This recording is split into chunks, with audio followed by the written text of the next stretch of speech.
Chapter 6. 152. Plentiful Gains. Sonny got comfortable on his criminally soft bed, picked up a few succulent grapes from the tray placed on an intricate table near it, threw one in his mouth, and finally summoned the runes. Let's see. The first thing he glanced at was the shadow fragments counter.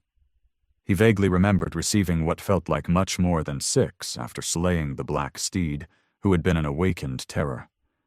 So Sonny was hopeful to see a pleasant number. However, when he did see it, he almost choked on the grape juice to death. What the spell? What? He even rubbed his eyes, thinking that he was seeing things, but no, the counter was the same. Shadow fragments, 2,823 over 3,000. Sonny stared at it in disbelief. 600? I received almost 600 fragments for killing that damned horse? Absent-mindedly, he threw another grape into his mouth and proceeded to almost bite off one of his fingers from the sheer disorientation of it all. How is this even possible? He thought about it for a bit, stunned, and then tilted his head a little. Could it be? One of the advantages, but also inherent drawbacks of Sonny's aspect was that it operated through shadow fragments instead of and the usual soul ones. So, while Sonny didn't need to collect and absorb shards to grow stronger, he also could not use the shards of creatures that he had not personally slain for that purpose. The other detail was that, unlike all human awakened, he did not receive a portion of all the accumulated soul fragments after killing others of his own kind, and instead received just 1 or 2, depending on their rank. Was that perhaps because the spell, or rather the world itself, did not consider him a human? He was a divine shadow, after all, and shadows recognized him as one of their own. So, would it be safe to say that in this context, his own kind were actually not humans, but shadows instead? The Black Steed had been a shadow created by one of the Chain Lords, an awakened terror possessing 6 cores, and with 1,000 years of battles and bloodshed behind his shoulders to fill them to the brim with shadow fragments. Did Sonny receive a portion of the fragments accumulated by the tenebrous courser throughout his long and grim life, as a normal awakened would after slaying another human? The math certainly supported that theory. Sonny's eyes ignited. That is it. Not only was he correct, he might have just stumbled on one of the most crucial secrets about his own aspect, power, and future. Even since finding out that his aspect allowed him to form and possess multiple cores, Sonny had been wary of the eventual toll hunting down enough nightmare creatures to create a new one would exert. As a sleeper, or even an awakened, he was too small and vulnerable.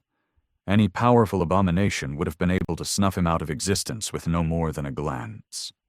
The higher he climbed on the path of ascension, the less of such existences there would be, and thus the higher his chances of survival were going to become. However, that also meant that there would be fewer creatures he would be able to hunt down to collect shadow fragments, since slaying those lower than him in rank did not give him any at all. But now that he knew how much he could gain from destroying true shadow creatures, perhaps there was still a way for him to grow stronger rapidly, even after becoming a master. In any case, his progress was already staggering.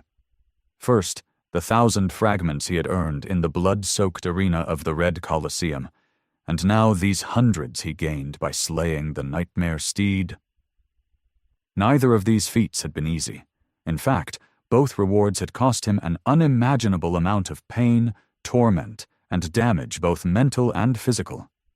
But the result almost made it seem as if it had all been worth it. Almost. At the start of the nightmare, the idea of gaining enough fragments to create a 4th core had seemed so distant and unreachable. But now, just a few months later, Sonny was already near the finish line. This fact was both exciting and incredible, even if its splendor was somewhat overshadowed by all the hideous scars he had received along the way. No, it is still amazing. I survived, did I not? Both elated and reminded of the horrors he had been subjected to in the nightmare, Sonny stared at the unbelievable number for some time, then shifted his gaze elsewhere, The second reward he had received was also very welcomed, be it strangely unexpected. In fact, Sonny stumbled upon it almost by accident while seeking the runes describing his shadows. Before that, he had noticed that the runes of the mantle of the underworld seemed to shimmer a bit differently. Confused, he concentrated on them and shifted his gaze to the last string describing the enchantments of the onyx armor. The counter of victories tied to the Prince of the Underworld enchantment. Now, it read, vanquished foes, 3,291 over 6,000. He blinked. Somehow, sometime, he had managed to raise the counter by almost 1,000 victories. He knew that the nightmare creatures and humans he had killed in the Red Colosseum had not counted toward the requirements of the strange enchantment for a simple reason. He had not been wearing the mantle of the underworld while fighting them. So where had the 1,000 vanquished foes come from? Sonny frowned. Come to think of it, I was wearing the armor while sleeping in the Boundary Fortress. Did it actually accept every battle I won in the nightmares as a true victory? That would be very strange, since the enemies he had defeated in the never-ending nightmares had been just phantasms summoned by the Black Steed, and not in any way real. However, that would also make sense. After all, the mantle did not care about him actually killing the enemies. All it cared about was that he had overpowered and defeated the opponent. If so, did it really matter if the opponent was real or not? The duelists of the dreamscape had been considered sufficiently real, so why would the creatures populating the nightmares be different? 1,000 souls. Had I really killed that many? Suddenly, Sonny felt cold and somber. How many nightmares exactly had he lived through during those several terrible hours? Full of dark wonder, he shook his head and looked away from the runes describing the onyx armor. He was already halfway to satiating its mysterious enchantment, which was already good enough. Finally, Sonny looked at the cluster that interested him the most. His shadows. A few runes shimmered beautifully in the darkness. They read, Shadows, Marble Saint, Soul Serpent, and then a new one, Nightmare.